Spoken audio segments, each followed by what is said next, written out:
Hello friends, स्वागत है आपका ब्राइट फ्यूचर क्लासेस में।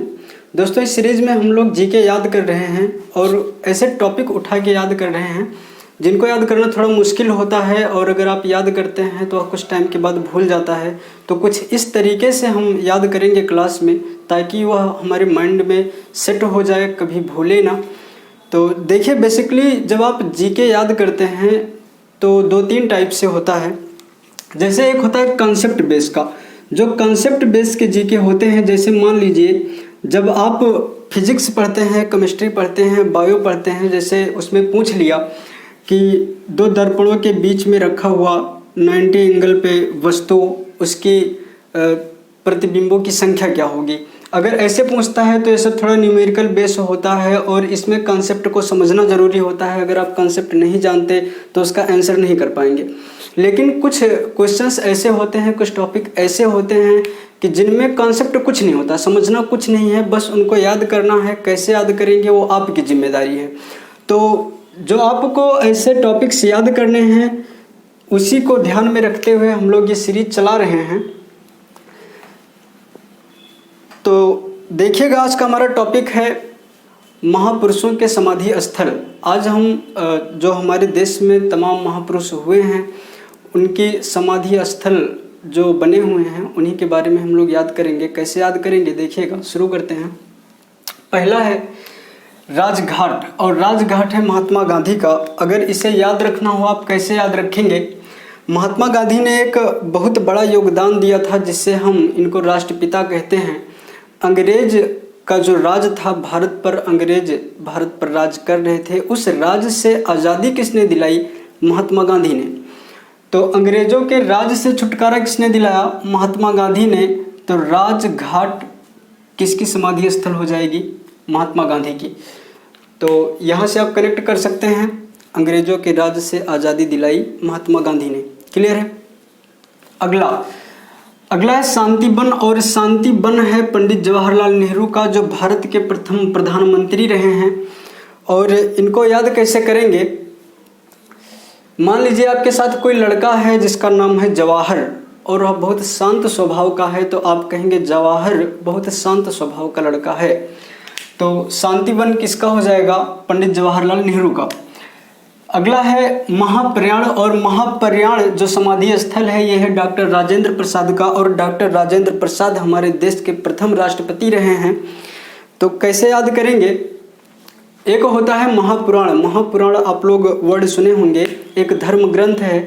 तो जैसे कथा सुनते हैं आप लोग गांव में, उसके बाद प्रसाद मिलता है, तो ऐसे कनेक्ट करिए कि महापुराण को जब आप लोग सुनेंगे तो उसके बाद क्या मिलेगा? प्रसाद मिलेगा।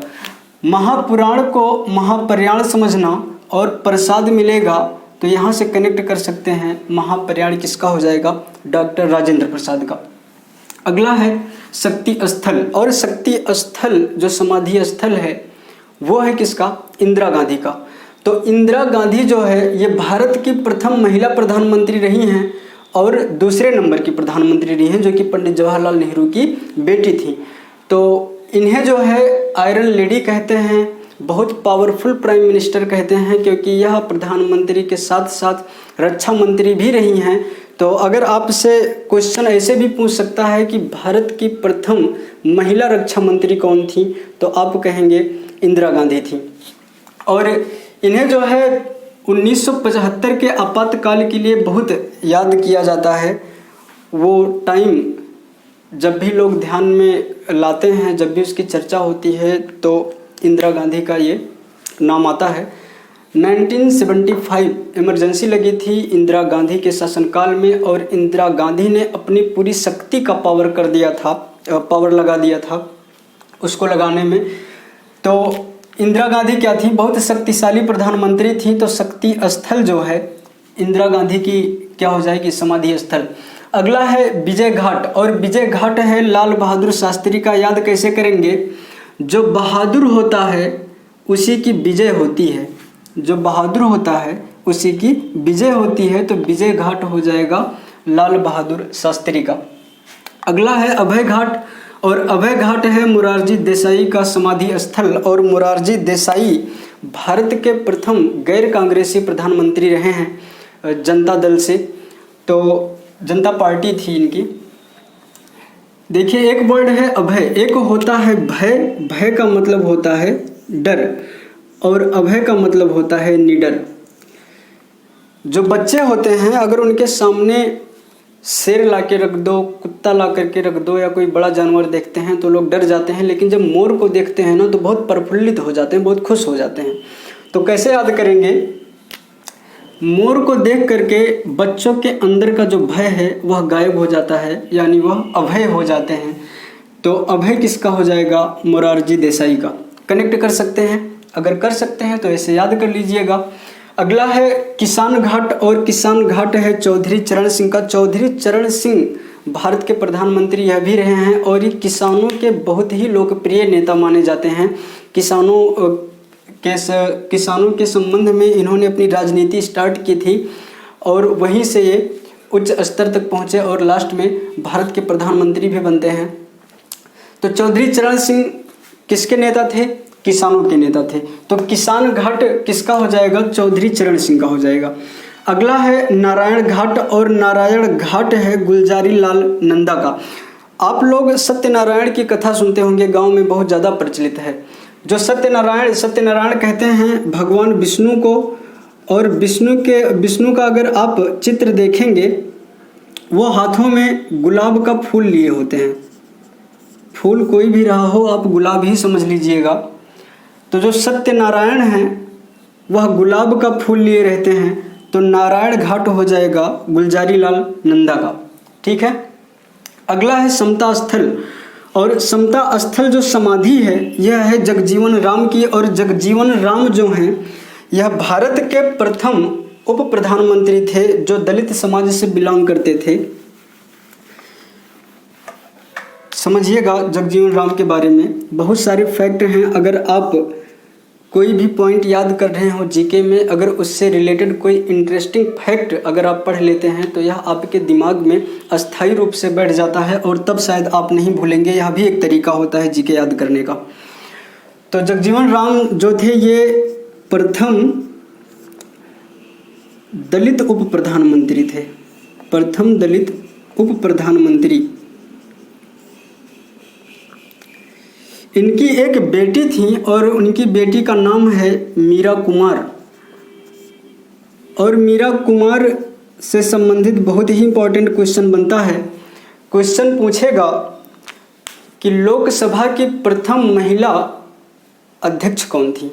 लोकसभा की प्रथम महिला अध्यक्ष कौन थी? तो वो थी मीरा कुमार। और मीरा कुमार कौन है? जगजीवन राम की पुत्री हैं, उनकी बेटी हैं। और जब राष्ट्रपति रामनाथ कोविंद राष्ट्रपति का चुनाव लड़ रहे थे तो उन्हीं के समक्ष ये मीरा कुमार भी राष्ट्रपति पद की प्रत्याशी थी, और ये रनर रहती हैं, यानी राष्ट्रपति बन जाते हैं रामनाथ कोविंद, और मीरा कुमार हार जाती हैं। अगला है एकता स्थल, और एकता स्थल ये समाधि स्थल है ज्ञानी जैल सिंह की। कैसे याद करेंगे? ज्ञानी जैल सिंह की अपनी बहुत ज़्यादा इच्छा थी कि लोग एकता बना करके रहें, भारत में एकता कायम रहे। यह ज्ञानी जैल सिंह की अंतिम इच्छा थी, यानी उनकी दिली इच्छा थी कि भारत के लोग एकता बना करके रहें। तो एकता स्थल किसका हो जाएगा? ज्ञानी जैल सिंह का। अगला देखिए, अगला है चैत्र भूमि, और चैत्र भूमि है बाबा साहब डॉक्टर भीमराव अंबेडकर की समाधि स्थल। और बाबा साहब डॉक्टर भीमराव अंबेडकर, जिन्हें भारतीय संविधान का निर्माता कहते हैं, इनको कैसे याद करेंगे? इनकी ये जो समाधि स्थल है चैत्र भूमि, ये है दादरा नगर हवेली में, दादरा। तो याद कैसे रखेंगे? भीमराव अंबेडकर की समाधि स्थल का नाम है चैत्र भूमि। इन्होंने क्या किया था? जो दलित समाज के लोग थे, दलित समाज के लोग,